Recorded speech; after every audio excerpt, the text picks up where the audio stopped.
भारत माता शिव शक्ति अवतार। आज है 6/3/2025। रिवाइज डेट है 16/7/1967। रूहानी बच्चे, बाप कहते हैं मैं सर्वव्यापी कैसे हो सकता हूँ। मैं तो आकर बच्चों को नॉलेज सुनाता हूँ। पुकारते भी हैं कि आकर पावन बनाओ, रचयिता और रचना का ज्ञान सुनाओ। ओम नमः शिवाय। रूहानी बाप बैठकर रूहानी बच्चों को समझाते हैं। जब पहले पहले कोई को भी समझाते हो तो पहले यह क्लियर कर दो कि बाप एक ही है। पूछना नहीं है कि बाप एक है व अनेक है।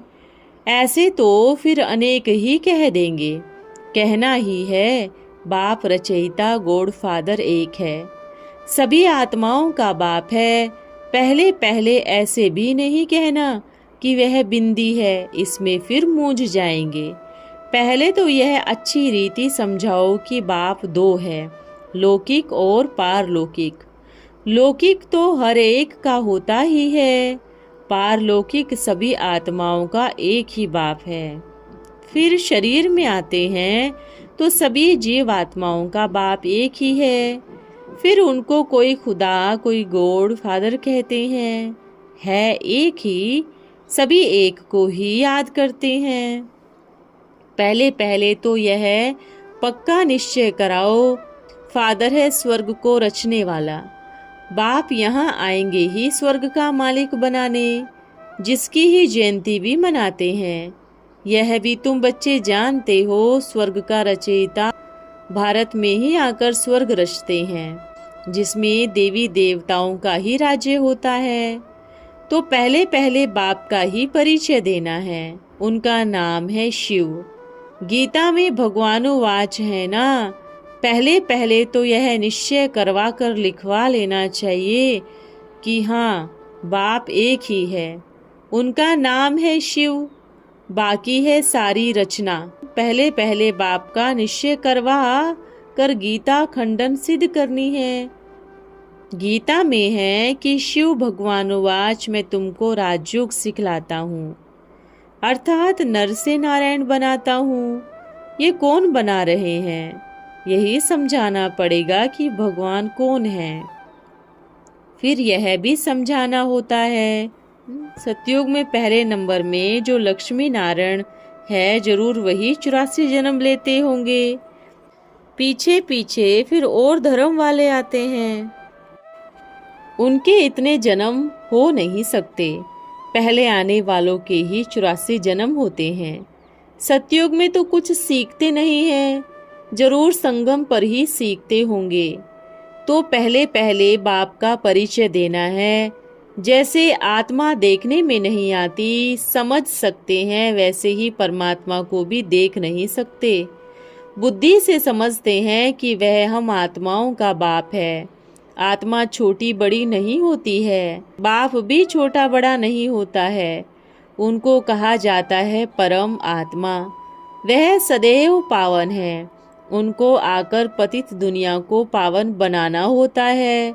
तो पहले बाप एक है, यही सिद्ध कर बताने पर गीता का भगवान कृष्ण नहीं है, वह भी सिद्ध हो जाएगा।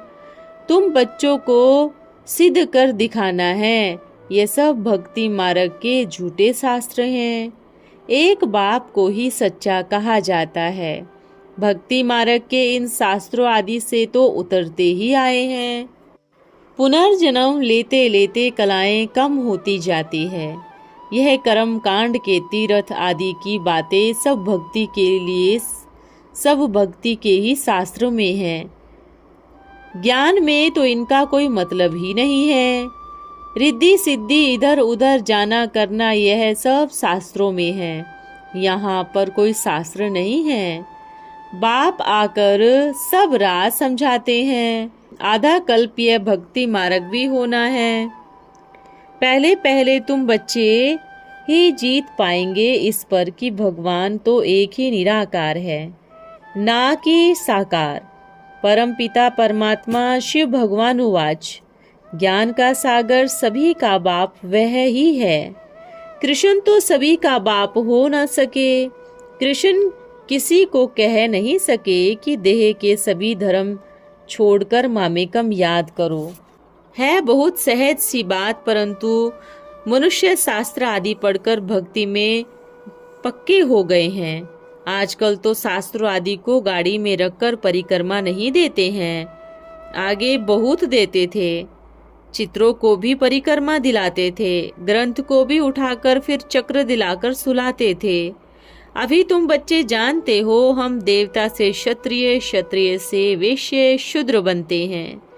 यह चक्र लगाते हैं, चक्र के बदले वह फिर परिक्रमा दिलाकर घर जाकर रखते हैं। उनका एक मुकर्रर दिन होता है जब चित्रों को बड़े धूमधाम से दिखाते हैं, तो पहले पहले यह सिद्ध कर बताना है कि कृष्ण भगवानुवाच नहीं है, परंतु शिव भगवानुवाच है।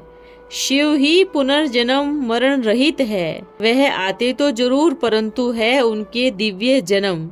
भागीरथ पर आकर सवार होते हैं, पतितों को आकर पावन बनाते हैं। रचयिता और रचना के आदि मध्य अंत का राज समझाते हैं। यह नॉलेज और कोई नहीं जानते। बाप को आपे ही आकर अपना परिचय देना होता है। मुख्य बात है ही बाप के परिचय की। सर्वव्यापी अक्षर बहुत ग्लानि वाला है। गीता से ही यह उठाया है और भागवत में दिखाए हैं। कृष्ण के चरित्र, कृष्ण को भगवान समझने के कारण ही यह सारी गड़बड़ हुई है। कृष्ण का नाम ही निकल जाएगा तो बायोग्राफी, चरित्र आदि सब उड़ जाएंगे। गीता का भगवान कृष्ण नहीं है। यह तुम सिद्ध कर सकेंगे तो तुम्हारा नाम बहुत बाला हो जाएगा। दिल्ली में जो सेमिनार करेंगे, पहले पहले यह बात निकालनी पड़ेगी। एरोप्लेन से पर्चे गिराने हैं तो उसमें भी मुख्य मुख्य यह बातें हो। गीता का भगवान शिव व श्री कृष्ण। एक गीता खंडन होने के कारण सभी शास्त्र खंडन हो जाते हैं। इस गीता खंडन होने के कारण भारत इस हालत को पहुंचा है। वेद आदि कोई धर्म शास्त्र नहीं है। आदि सनातन तो है ही देवी देवता धर्म। पीछे पीछे सभी मठ पंथ निकले हैं। तो मीटिंग में पहले पहले यही बात निकालो कि कौन सा ढंग निकाले जो बाप सिद्ध हो जाए। गीता में श्री कृष्ण का नाम होने के कारण ही लड़ाई आदि की बातें लिख दी है। गीता महाभारत तो बाकी सब शास्त्र झूठे हो जाते हैं ना। भारत की ही बात समझानी है तो ऐसा पर्चा बनाकर उसमें चित्र भी लगाकर फिर एरोप्लेन से गिराना चाहिए। इसमें यह लिख दो कि इस कारण भारत कंगाल बना। फिर बाप आकर राजयोग सिखाते हैं तो भारत स्वर्ग बनता है। चढ़ती कला होती है, फिर द्वापर में भक्ति मार्ग शुरू होता है। तो शास्त्र आदि पढ़ते पढ़ते उतरती कला हो जाती है। फिर बाप आते हैं, आकर राइटियस बनाते हैं। अंधश्रद्धा की भक्ति करने कारण ही अनराइटियस बन जाते हैं। कृष्ण तो ना ही ज्ञान सुनाते हैं ना ही भक्ति करते हैं। वहाँ पर तो कुछ भी नहीं है। बाप मुख्य मुख्य बातें समझाते रहते हैं। तुम्हारी मुख्य एक बात में ही जीत हुई तो बस तुमने जीत पाई। इसमें ही तुम्हारे नाम की बहुत वाहवाह होनी है। इसमें कोई भी झिटपिट नहीं करेंगे। यह बहुत क्लियर है। बाप कहते हैं मैं सर्वव्यापी कैसे हो सकता हूँ। मैं तो आकर बच्चों को नॉलेज सुनाता हूँ। पुकारते भी हैं कि आकर पावन बनाओ, रचयिता और रचना का ज्ञान सुनाओ। महिमा भी बाप की अलग है, कृष्ण की अलग है। ऐसे नहीं कि शिव बाबा आकर कृष्ण व लक्ष्मी नारायण बनाते हैं, 84 जन्मों में आते हैं। नहीं, तुम्हारी बुद्धि सारी यह बातें समझने में ही लगी रहनी चाहिए। जानते हो हेवनली गॉड फादर हमको वहां ले जाने लायक बना रहे हैं। कल्प कल्प 5000 वर्ष बाद पढ़ाते हैं। एक भी मनुष्य नहीं जिनको यह पता हो कि हम एक्टर हैं, गॉड फादर के बच्चे हैं, तो हम दुखी क्यों हैं। आपस में लड़ते क्यों हैं? हम आत्माएं तो सब ब्रदर्स हैं ना। आत्मा मैली हो गई है, लड़ाई के मैदान में मैले ही होते हैं ना। देखो तो एक दो में कैसे लड़ते रहते हैं। इन जैसा खौफनाक कोई होगा नहीं। सारे शहर पर बम फटेंगे और खत्म हो जाएंगे। यह आसुरी संप्रदाय कितने खौफनाक हैं। उनको कहा जाता है आसुरी राक्षस। ब्रदर्स आपस में कैसे लड़ते रहते हैं। लड़कर ही सारे खत्म हो जाएंगे। यहाँ हम बाप से वर्षा ले रहे हैं। ब्रदर्स को आपस में कभी भी लून पानी नहीं होना चाहिए। यहाँ पर तो बाप से भी लून पानी होते रहते हैं। अच्छे अच्छे बच्चे भी लून पानी हो जाते हैं। नाम सुनो तो हैरान हो जाओगे। माया कितनी जबरदस्त है। मास मास कभी बाप को पत्र भी नहीं लिखते हैं। तो समझता हूँ कि क्या हो गया बच्चे को। क्या वह मर गया? माया ते जीते जीत है, माया ते हारे हार। बाप खुद कहते हैं बच्चे 2 अक्षर ही सही, लिखा तो सही ना। ऐसे भी बहुत है जो बिगर किसी के कहे बिगर पूछे 1-2 को याद लिख देते हैं। ऐसे ही 1-2 का नाम लिखने की टेव पड़ गई है। जो अच्छे अच्छे बच्चे हैं वह बाप को याद तो पड़ते हैं ना। बाप कितना लव करते हैं बच्चों से। बाप के पास तो सिवाय बच्चों के और तो कोई है नहीं जिनको याद करे। तुम्हारे लिए तो बहुत हैं। तुम्हारी बुद्धि इधर उधर जाती है, धंधे आदि में बुद्धि जाती है। हमारे लिए तो कोई धंधा आदि भी नहीं है। तुम अनेक बच्चों के धंधे हैं, हमारा तो एक ही धंधा है। हम तो आए ही हैं बच्चों को स्वर्ग का वारिस बनाने। यह तुम ही बच्चे समझते हो। वह गीता पढ़ने वाले तो कुछ भी नहीं समझते। इनको बाप ने ज्ञान दिया तो भक्ति की गीता छोड़ दी। समझा इनमें तो झूठ है। अभी इनको हम क्या करेंगे। बेहद के बाप की प्रॉपर्टी सिर्फ तुम ही बच्चे हो। गॉड फादर है ना, तो सभी आत्मा इनकी प्रॉपर्टी है। माया ने छीछी बना दिया है। अब फिर बाप गुलगुल बनाने आए हैं। बाप कहते हैं मेरे तो तुम ही हो, तुम ही पर हमारा मोह भी है। चिट्ठी नहीं लिखते हो तो बाबा को ना हो जाता है। अच्छे अच्छे बच्चों की चिट्ठी नहीं आती तो समझता हूँ कि अच्छे बच्चों को भी माया एकदम खत्म कर देती है।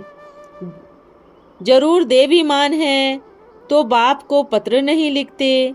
बाबा कहते रहते हैं बच्चे अपनी खुशी खैरियत लिखो। बाबा ऐसी बात पूछते हैं जो दुनिया में कोई नहीं पूछते। बाप पूछते हैं तुमको कहीं माया तो हैरान नहीं करती है। बहादुर बनकर माया पर जीत पहन रहे हो। तुम युद्ध के मैदान में हो। कर्मेंद्रियों वश में करनी चाहिए जो कुछ भी चंचलता नहीं हो। सतयुग में सभी कर्मेंद्रियां वश में रहती है। ना मुख की, ना कान की, ना हाथ की, कोई चंचलता की बातें वहाँ होती नहीं हैं। बाप आकर राजयोग सिखलाकर भारत को राइटियस सॉल्वेंट बनाते हैं। सारी दुनिया को राइटियस बनाते हैं। उस समय तो सारे विश्व का मालिक तुम ही होते हो। कहते हैं ना wish you long life and property. बाप आशीर्वाद नहीं करते हैं कि सदा जीते रहो। यह तो साधु लोग कहते हैं कि अमर रहो। मीटिंग करते हैं तो बाप से राय पूछते हैं। बाबा बच्चों को राय देते रहते हैं। सभी अपनी अपनी राय लिख भेजो, फिर भले इकट्ठे भी हो। राय तो मुरली में लिख देने पर सबके ही पास पहुंच सकती है। 2-3 हजार खर्चा होने से बच जाएगा। इन 2-3 हजार से तो 2-3 सेंटर खोल सकते हैं। गांव गांव में जाना चाहिए। चित्र आदि लेकर आपस में ऐसे ऐसे विचार निकालने चाहिए। अखबारों में भी छपाओ। विलायत में भी तुम्हारा नाम इसी एक बात को जीतने पर होगा। कृष्ण तो मनुष्य हो गया ना। लॉर्ड मनुष्य को कहा जाता है, ना कि निराकार को। कृष्ण को भी लॉर्ड कह देते हैं। वास्तव में तो है वह देवता। ऊंचे ते ऊंच है ही निराकार बाप। सूक्ष्म वतन की तो कोई बात ही नहीं है। वह बाप रचयिता, फिर रचना। यहाँ सूक्ष्म वतन की कुछ भी बात नहीं है। चित्र है तो उस पर थोड़ा समझाया जाता है, उनका भी बीच में थोड़ा पाठ है। तुम जाते हो मिलते हो, बाकी और कुछ भी नहीं है। इसलिए ही उसमें जास्ती इंटरेस्ट नहीं लिया जाता। तो ऊंचे ते ऊंच हुआ बाप। फिर यहाँ पर सतयुग में लक्ष्मी नारायण का राज्य होता है। वह कैसे बने हैं? जरूर बीच में संगम युग है, जबकि पवित्र बनते हैं। तुम एक बात सिद्ध कर सकोगे कि यह तो बिल्कुल ठीक बातें हैं। भगवान कब भी झूठ थोड़ी ही बता सकते हैं। फिर बहुतों का प्यार भी होता है। बहुत आएंगे, समय समय पर बच्चों को पॉइंट्स भी मिलती रहती है। पिछाड़ी में क्या क्या होना है वह भी देखेंगे। लड़ाई लगेगी, बॉम्ब्स छोड़ेंगे, देखकर भी मर जाएंगे। पहले तो मौत है उस तरफ, यहाँ तो पहले खून की फिर दूध की नदियाँ बहनी है। सिविल वार लगती है तो फिर एक दो को मारने ही लग पड़ते हैं। पहले आग विलायत से निकलेगी, डर भी वहाँ ही है। कितने बड़े बड़े बॉम्ब्स बनाते रहते हैं, क्या क्या तो उसमें डालते हैं, जो कि एकदम सारे शहर को स्वाहा कर देते हैं। बाबा ने समझाया है कि ऊंचे ते ऊंचे भगवान। फिर सतयुग में है लक्ष्मी नारायण का राज्य। वह भी बताना है कि कैसे स्वर्ग की राजधानी स्थापन की। हेवनली गॉड फादर जरूर संगम पर ही आते हैं। तुम जानते हो कि अब संगम पर है। तुमको मुख्य बात तो समझाई ही जाती है, बाप की याद की, जिससे ही पाप कटेंगे। बाप कहते हैं कि मुझे याद करो तो इस योग अग्नि से तुम्हारे विकर्म विनाश होंगे। जितना याद करेंगे उतना ही ऊंच पद पाएंगे। याद करते करते तुम घर चले जाएंगे। अब वह जिस्मानी यात्रा की बकबक बंद, शास्त्रों की बातें बंद, बिल्कुल अंतर्मुखता चाहिए। तुम कहते हो पतित पावन ज्ञान का सागर, शांति का सागर, सुख का सागर, तो जो मेरे पास है वह अब तुमको दे देते हैं। बाकी सिर्फ दिव्य दृष्टि की चाबी नहीं देता हूँ, उसे बदले में मैं तुमको विश्व का मालिक बनाता हूँ। साक्षात्कार में कुछ नहीं है। अच्छा रूहानी माता पिता और बाप दादा का याद प्यार। Good morning. ओम नमः शिवाय। आज का वरदान है राजयोगी भव। आप बच्चे राजयोगी हो। किसे कहेंगे राजयोगी? अगर आपका योग पावरफुल योग है तो ही राजयोगी कहेंगे, अन्यथा योगी ही कहेंगे। लेकिन राजयोगी नहीं, राजयोगी ही अपने कर्मेंद्रियों का राजा बन भविष्य में भी राज्याधिकारी बनेंगे, योगी नहीं बन सकेंगे। ओम नमः शिवाय।